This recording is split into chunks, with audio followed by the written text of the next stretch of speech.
Good morning, everybody. PJ here. Merry Christmas to start off with, because it's Christmas Eve. Uh, been wrapping presents over here, and I'm taking me a break for a minute. And early this morning, or actually yesterday evening, I had an idea with the M1, M-1 mic that I was given as a gift. I'd looked at a foot pedal switch for it just to see if they made them. I wasn't really going to get one, but I was like, they do make it, so it works. But then I got thinking, I've got the stock mic that come with it still, and it has all these little buttons on it, that does certain things for the radio. Well, the M1 don't do that.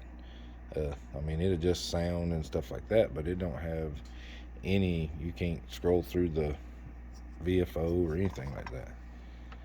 So this one, and the way I've got this done, and I know the foot switch that you buy for this thing goes right in this. Which is what gave me the idea. So I've got the RJ45 plugged in on the back here, and I've got this one going out to the RJ45 going into the Yaesu.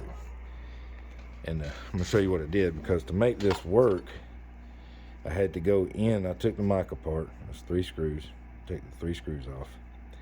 Inside here, there's the pin from the RJ45 inside here. The one that I took loose is the white. It goes to the speaker.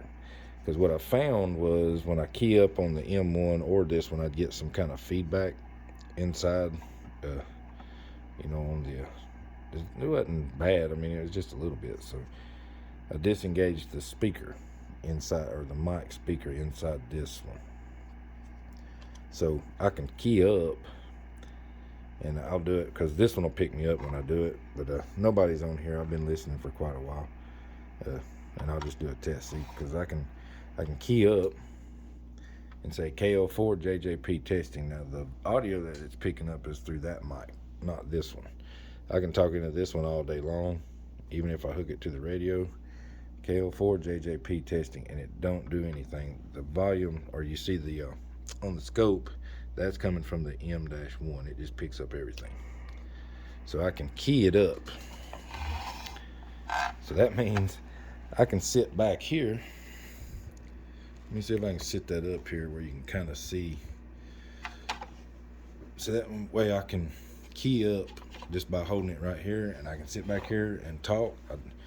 Not that it's hard to do this, but I can still do that. KO4 JJP testing. See, both PTs work. So if I don't, I'll just lay this to the side. But now, one thing I will say is, for some reason, going through the mic versus going through the radio, straight into the radio, the mute button isn't mute anymore. It's lock. I don't know if you can see that on the radio. I'm hoping you can see the radio. But yeah, see, it locks and unlocks it. So you actually end up with 2 lock and unlock buttons. So you can use either one of these to lock and unlock it. The other 3, this one's your QMB. So I can scroll through my QMB channels, my quick memory bank channels, if whatever you want to call it. This one here switches in between Vfo. Let's see.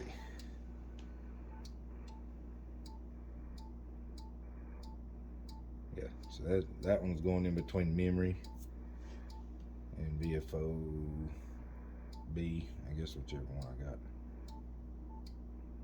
This one goes in between Vfo A and Vfo B.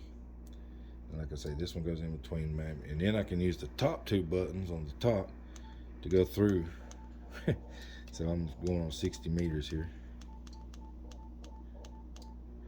So basically, I've just made a remote for this. I can sit back and go through some of my favorites, and which is nice too, because the quick memory bank, you can actually go into the DX10 and set that up to where you have 10 memories instead of just 5. It comes set to 5, but you can actually go in. Oh, sorry, I didn't mean to do that. I'll show you, and I'll go through some of these here. But see if I can find it. I don't remember what it was. I ain't done it in a while. Let's try. Don't think it's that one.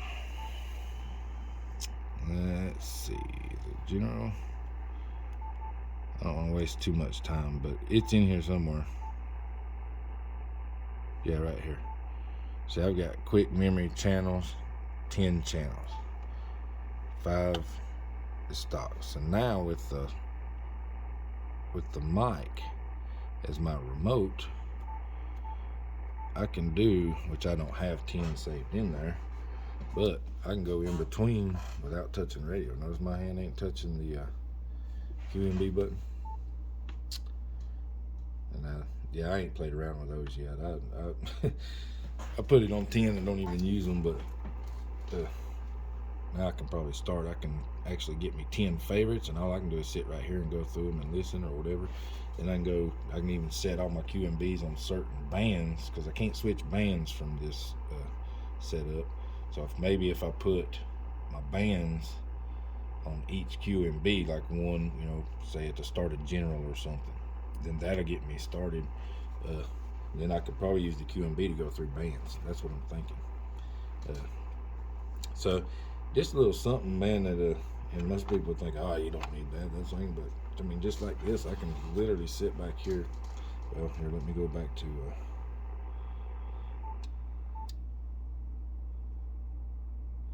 I don't really want to do on that one. We'll do there. I don't think, ain't heard nobody on there. Amp one's on, ain't nobody talking. But I can literally just lean back. Notice I won't touch the mic.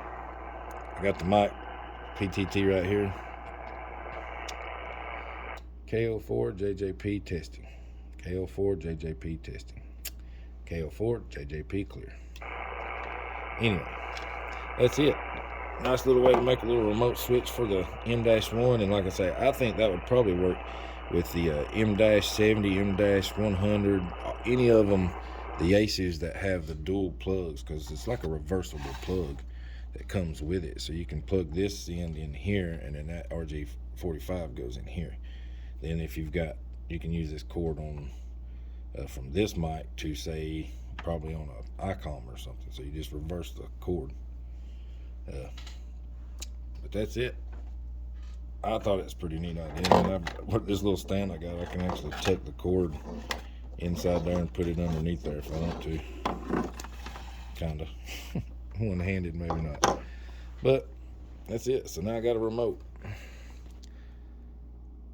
But not to make this too long, because it is Christmas Eve.